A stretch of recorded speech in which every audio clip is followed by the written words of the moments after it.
नमो नमः। Welcome to Anudeep your study buddy. और आज के इस वीडियो में आपका स्वागत है। तो संधि के इस टॉपिक को आगे लेते हुए आज हम देखने वाले हैं वृद्धि संधि। तो जैसे मैंने पहले भी बताया, संधि के जो नाम है उनसे ही आपको एक हिंट मिल जाता है कि संधि में क्या होता है। जैसे कि हमने देखा कि सवर्ण दीर्घ संधि, तो रिजल्टेंट स्वर दीर्घ है। गुणा संधि में मैंने मेंशन किया कि ए ओ अर इनको गुणा कहा जाता है, तो रिजल्ट इनमें से कुछ स्वर आ सकता है। और वृद्धि संधि में, सो वृद्धि मतलब क्या, तो बढ़ोतरी, ग्रोथ, बढ़ना। तो यहाँ पे किसकी बढ़ोतरी हो रही है हम देखते हैं।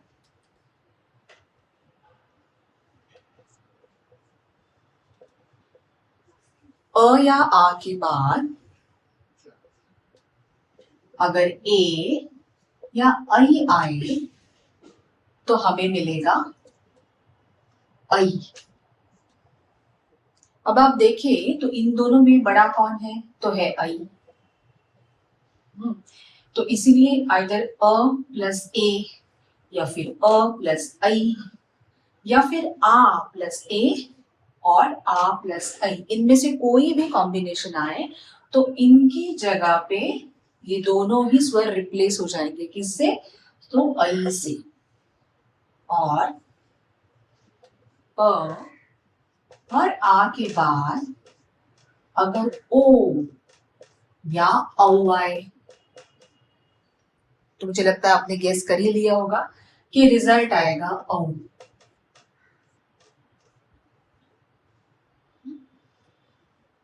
तो ये दो रूल है वृद्धि संधि में।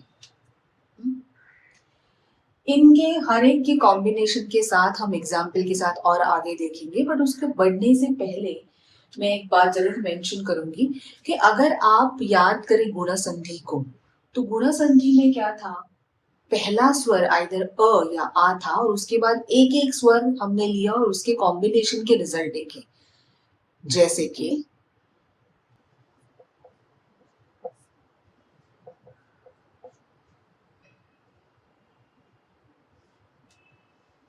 अ या आ के बाद अगर ई और ई आता है तो क्या होता है, ऊ, या फिर दीर्घ ऊ आए तो क्या होता है, रू, या फिर दीर्घ रू आए तो क्या होता है, एंड लू आए तो क्या होता है। ये हमने देखा है गुण संधि में।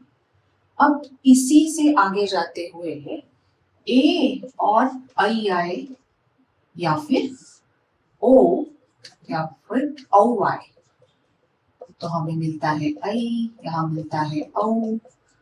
बस इन दो रूल्स को, अ या आ के साथ अगर इनमें से कोई आए, इन्हें हमें बोल दिया वृद्धि संधि, और अ या आ के बाद इनमें से कोई आए तो हमें मिलता है ए ओ अर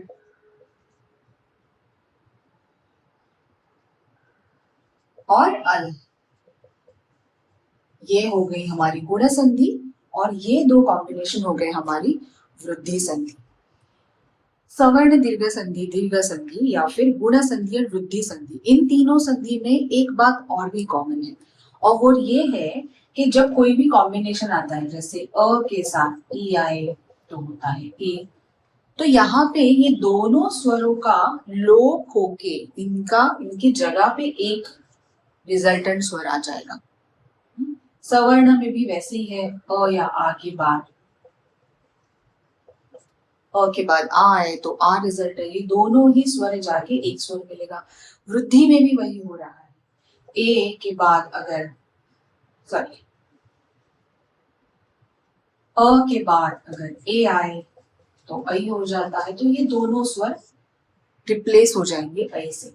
सो ये कॉमन पॉइंट है दीर्घ संधि, गुणा संधि और वृद्धि संधि का, कि दोनों स्वर जिनके बीच में संधि हो रही है वो दोनों ही जाके उनकी जगह पे आपको एक स्वर मिलेगा। आगे जब हम देखेंगे दूसरी संधि तो वहां पे ऐसा नहीं है, किसी एक स्वर में परिवर्तन हो जाएगा, तो आपको ये याद रखना है।